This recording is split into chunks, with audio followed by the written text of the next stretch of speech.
Hello friends, मैं शायना विद्या विहार से वैशाली उपाध्याय। आज हम हिंदी व्याकरण में संज्ञा टॉपिक का अभ्यास करेंगे। तो शुरू करते हैं। संज्ञा। संज्ञा का अर्थ होता है नाम। संज्ञा यानी नाम। आप स्क्रीन पे देख सकते हो, आपको कुछ वाक्य दिए गए हैं, तो वाक्यों को पढ़ेंगे और उसके साथ नीचे देखेंगे जिसमें रेखांकित शब्दों के बारे में समझाया गया है। तो पहले वाक्य पढ़ते हैं। अवंती ने शिब्बू की मदद की। तो इस वाक्य में अवंती और शिब्बू ये दोनों किसी व्यक्तियों के नाम हैं। दूसरा वाक्य है कुत्ता, बिल्ली और खरगोश मित्र थे।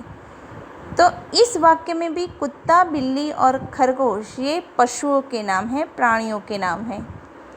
तीसरे वाक्य में कोयल कौवे से छोटी होती है। तो कोयल और कौवा ये दोनों पक्षियों के नाम हैं। चौथे वाक्य में घड़े में पानी कम था। तो यहाँ पर भी घड़ा ये एक वस्तु का नाम है और पानी ये पदार्थ का नाम है। पांचवें वाक्य में सबके प्रति प्रेम और दया रखनी चाहिए। तो इस वाक्य में भी प्रेम और दया ये दोनों शब्द व्यक्ति के अंदर रहे भावों को दर्शाते हैं। व्यक्ति के भाव का भी हम नाम देते हैं। छठा वाक्य बगीचे में बड़ी भीड़ है। तो बगीचा यह एक स्थान है, स्थान को दर्शाता है। और उसके बाद जो शब्द है जिसको रेखांकित नहीं किया गया मगर फिर भी हम समझते हैं कि भीड़, तो ये एक समूह को दर्शाता है। एक से ज़्यादा व्यक्ति जहाँ पे इकट्ठे होते हैं उसे भीड़ कहते हैं। आगे सातवां वाक्य वे साहस और बहादुरी से लड़े। तो इस वाक्य में भी साहस और बहादुरी यह किसी व्यक्ति के गुणों को दर्शाता है। ये दोनों गुण दर्शाते हैं। आठवें वाक्य में उनका बचपन गरीबी में बीता। तो इस वाक्य में भी बचपन शब्द एक उम्र की अवस्था को दर्शाता है और गरीबी यह एक दशा, एक परिस्थिति को दर्शाता हुआ शब्द है। तो आपने देखा पहले वाक्य में अवंती और शिब्बू व्यक्तियों के नाम हैं। दूसरे वाक्य में कुत्ता, बिल्ली और खरगोश ये पशुओं के नाम हैं। चौथे वाक्य में कोयल और कौवा पक्षियों के नाम। पांचवें वाक्य में घड़ा और पानी ये वस्तु और पदार्थों के नाम हैं। छठे वाक्य में प्रेम और दया ये भाव दर्शाते हैं, ये भावों के नाम हैं। आगे के वाक्य में बगीचा यह स्थान दर्शाता है।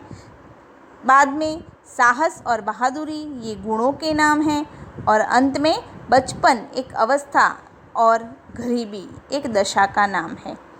इस तरह प्रत्येक व्यक्ति, प्राणी, पशु पक्षी, वस्तु, स्थान, गुण, अवस्था, दशा और भाव का अपना अपना नाम होता है। सबका अपना अपना नाम होता है। हम हर चीज़ को उसके नाम से ही संबोधित करते हैं। नाम बोलते हैं तभी हम व्यक्ति को भी और पशु को भी हर किसी को समझ सकते हैं, जान सकते हैं। तो व्याकरण में नाम को संज्ञा कहते हैं। इस प्रकार ऊपर लिखे हुए 1 से 8 वाक्यों में रेखांकित शब्द, सारी रेखांकित शब्द संज्ञाएं है। तो हम संज्ञा की परिभाषा को देखते हैं, व्याख्या को देखते हैं। तो किसी व्यक्ति, पशु, पक्षी, वस्तु, स्थान, जाति, गुण, भाव या अवस्था के नाम को संज्ञा कहते हैं। संज्ञा की परिभाषा के बाद अब संज्ञा के प्रकार देखते हैं। तो संज्ञा के हमें 7वीं कक्षा में ये 5 प्रकार पढ़ने हैं। व्यक्तिवाचक संज्ञा, जातिवाचक संज्ञा, समूहवाचक संज्ञा, द्रव्यवाचक संज्ञा और भाववाचक संज्ञा। तो सबसे पहले हम व्यक्तिवाचक संज्ञा का अभ्यास करेंगे। तो आप स्क्रीन पे देख सकते हैं व्यक्तिवाचक संज्ञा। यह संज्ञा किसी खास व्यक्ति, प्राणी या स्थान को सूचित करती है। व्यक्तिवाचक संज्ञा जो है वो किसी विशेष व्यक्ति को, खास व्यक्ति को या किसी खास प्राणी को, विशेष प्राणी को या स्थान को सूचित करती है, उसी को व्यक्तिवाचक संज्ञा कहते हैं। आप उदाहरण देख सकते हैं। एक, भीमराव इंग्लैंड चले गए। तो इस वाक्य में भीमराव ये किसी खास व्यक्ति का नाम है। हर व्यक्ति का नाम भीमराव नहीं होता। उसी प्रकार दूसरा रेखांकित शब्द है इंग्लैंड। तो इंग्लैंड एक देश का नाम है, तो यह एक स्थान हुआ, किसी खास विशेष स्थान का नाम है, तो यह व्यक्तिवाचक संज्ञाएं है। उसके बाद दूसरे वाक्य में शांता बहादुर लड़की थी। तो यहाँ पे शांता, तो शांता कोई खास विशेष व्यक्ति है, इसलिए शांता ये व्यक्तिवाचक संज्ञा है। आप कहेंगे मैम लड़की क्यों नहीं? तो लड़की लड़की हर किसी को हम शांता नहीं बुला सकते, किंतु लड़की कई लड़कियों को हम लड़की कह सकते हैं। उसी प्रकार तीसरा वाक्य, चेतक अनोखा घोड़ा था। तो यहाँ पर भी आप देख सकते हैं चेतक ये घोड़े का नाम है और वो भी किसी विशेष घोड़े का नाम है, इसलिए उसे हम व्यक्तिवाचक संज्ञा कह सकते हैं। जबकि घोड़ा, तो घोड़ा ये जाति को दर्शाता है, क्योंकि घोड़े तो कई होते हैं। आगे चौथा वाक्य, नर्मदा अमरकंटक से निकलती है। तो इस वाक्य में भी नर्मदा एक नदी का नाम है। तो नदियाँ तो कई होती हैं, किंतु नर्मदा एक विशेष नदी है, खास नर्मदा किसी एक ही नदी को कहा जाता है। उसी प्रकार अमरकंटक भी एक स्थान का नाम है जो किसी खास स्थान को दर्शाता है। इन वाक्यों में रेखांकित संज्ञाओं पर हमने ध्यान दिया। आगे पहले अभी मैंने बताया, फिर से बताती हूँ। भीमराव भारत के एक विशेष व्यक्ति का नाम है। इंग्लैंड एक विशेष देश का मतलब स्थान का नाम है।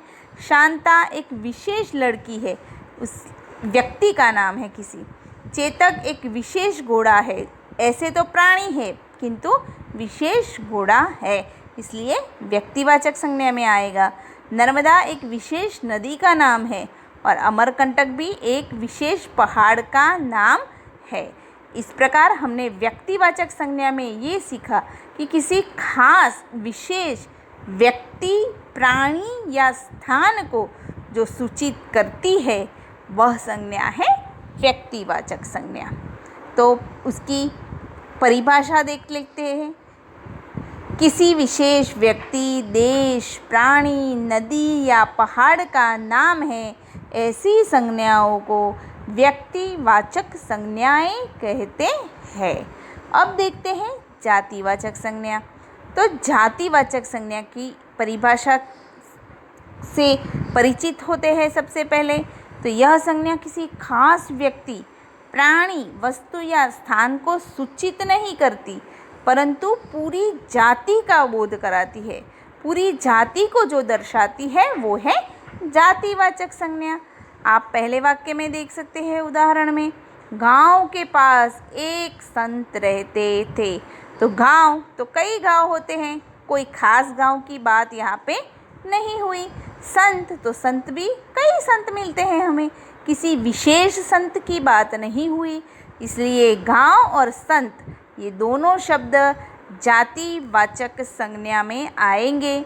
उसके बाद दूसरा वाक्य, उसने बैल बेच दिया। तो बैल का कोई खास नाम नहीं है, इसलिए यह बैल भी, क्योंकि बैल तो कई होते हैं ना, तो ये जातिवाचक संज्ञा है। तीसरे में चित्रकार ने युक्ति की। तो चित्रकार का नाम नहीं दिया, सिर्फ और सिर्फ चित्रकार की जाति का बोध यह शब्द कराता है। उसके आगे चौथा वाक्य है, लोग नदी को माता मानते हैं। तो यहाँ पे दो शब्द है, एक है नदी जो नदी की पूरी जाति को दर्शाता है, जबकि दूसरा शब्द है माता। तो माता, हम अपनी माता को माता कहते हैं, भारत माता को भी माता कहते हैं, गाय माता को भी हम माता कहते हैं। इस प्रकार माता की पूरी जाति को माता शब्द दर्शाता है, इसलिए यह नदी और माता दोनों जातिवाचक शब्द है। तो हमने देखा गांव में सभी गांवों के लिए यह शब्द प्रयोग में आता है, सभी गाँवों का बोध होता है। संत शब्द से भी किसी खास व्यक्ति का नाम नहीं आता है, इसलिए ये भी जातिवाचक है। उसके अलावा बैल शब्द का प्रयोग सभी बैलों के लिए होता है और पूरी बैल जाति का बोध इससे होता है। आगे चित्रकार, तो चित्रकार की पूरी जाति, हम चित्र बनाने वाले को चित्रकार कहते हैं, ये तो कोई भी हो सकता है। आगे प्रत्येक नदी को हम नदी कहते हैं और माता शब्द का प्रयोग प्रत्येक माँ के लिए होता है। तो इस प्रकार ऊपर के वाक्यों में रेखांकित शब्द अपनी पूरी जाति का बोध कराते हैं, इसलिए उन सभी संज्ञाओं को, उन सभी नामों को जातिवाचक संज्ञा कहते हैं। आगे तीसरा प्रकार है समूहवाचक संज्ञा। समूह मतलब क्या? तो समूह मतलब एक से ज़्यादा। तो यहाँ पे इससे ही हमें समझ में आ जाता है कि समूहवाचक संज्ञा हमें किस तरह समझनी है। तो नीचे वाक्य देखिए, बाजार में बहुत भीड़ है। भीड़ मतलब बहुत ज़्यादा लोग। इस तरह आगे दूसरा उदाहरण देखिए, हमारा दल प्रतियोगिता जीत गया। दल, उसका अंग्रेजी में हम शब्द उसके लिए प्रयोग करते हैं टीम। तो यहाँ पे एक से ज़्यादा, 2 या 3 या 8, 9, 10 जैसे क्रिकेट टीम में होते हैं 11 खिलाड़ी, इस प्रकार इसे समूहवाचक संज्ञा में ये शब्द भी आएगा। आगे तीसरा उदाहरण, यह हमारे घर की चाबियों का गुच्छा है। एक चाबी की बात यहाँ नहीं हुई है, गुच्छा मतलब बहुत सारी चाबियाँ एक साथ जुड़ी हुई है, उसे हम चाबियों का गुच्छा कहते हैं। इन वाक्यों में भीड़, दल और गुच्छा ये रेखांकित शब्द किसी न किसी समूह के नाम हैं, मतलब किसी ज़्यादा वस्तु को दर्शाते हैं, ज़्यादा व्यक्तियों को दर्शाते हैं, एक से अधिक झुंड को दर्शाते हैं, इसलिए ये सारी संज्ञाएं समूहवाचक संज्ञा है। अब आगे देखेंगे द्रव्यवाचक संज्ञा। तो द्रव्य, यह संज्ञा प्रायः खाने पीने की वस्तुओं और धातुओं आदि के नाम सूचित करती है। खाने पीने की या फिर धातुओं को दर्शाने के लिए द्रव्यवाचक संज्ञा का हम प्रयोग करते हैं।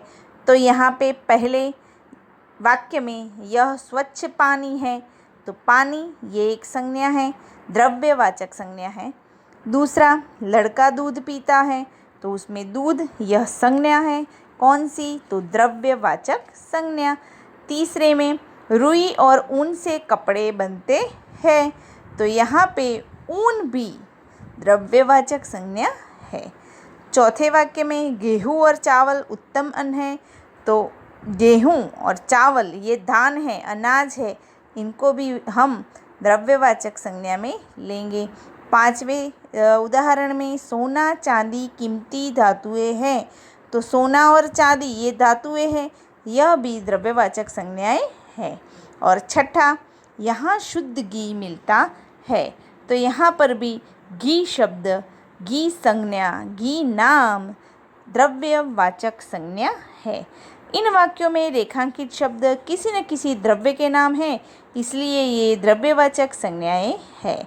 इसके अलावा भी कई द्रव्यवाचक संज्ञाएं हो सकती है, जैसे शरबत, लस्सी, दही, मिठाइयाँ, धातुएं, अनाज, दालें, तेल, दवाएं आदि के नाम द्रव्यवाचक संज्ञा में आते हैं। और आगे पांचवा प्रकार वह है भाववाचक संज्ञा। तो भाववाचक संज्ञा मन के भाव, विचार, इच्छाएं आदि को सूचित करती है। गुण, स्थिति या अवस्था को सूचित करने वाले शब्दों को भी भाववाचक संज्ञाएं कहते हैं। यहाँ पे भाववाचक संज्ञाओं के उदाहरण दिए गए हैं जो आपको ध्यान से पढ़ने हैं। तो भाव दर्शाती हुई संज्ञाएं, तो एक है हंसी, खुशी, सुख, दुख, प्यार, नफरत, आशा, आश्चर्य, बलिदान आदि। तो ये जो सारी संज्ञाएं हैं वो भाव दर्शाती है, ये सारी संज्ञाएं भाववाचक संज्ञाएं हैं। इनके अलावा गुण दर्शाती हुई संज्ञाएं, जैसे वीरता, सच्चाई, मेहनत, हिम्मत, निर्भयता, मिठास, कड़वापन आदि। तो ये भी सारी संज्ञाएं भाववाचक संज्ञाएं हैं। स्थिति, अमीरी, गरीबी, स्वास्थ्य, थकावट, चिंता, बीमारी आदि। तो इस प्रकार स्थिति दर्शाना मतलब परिस्थिति दर्शाना, दशा दर्शाना, ये सारी जो संज्ञाएं हैं जैसे अमीरी, गरीबी, ये स्थिति दर्शाती है। तो ये भी भाववाचक संज्ञाएं हैं। और अवस्था, तो बचपन, जवानी, बुढ़ापा, ये भी भाववाचक संज्ञाएं हैं। इनके अलावा हवा, ठंडी, गर्मी, पढ़ाई, लिखावट, कमाई, रोशनी, महंगाई आदि भी भाववाचक संज्ञाएं हैं।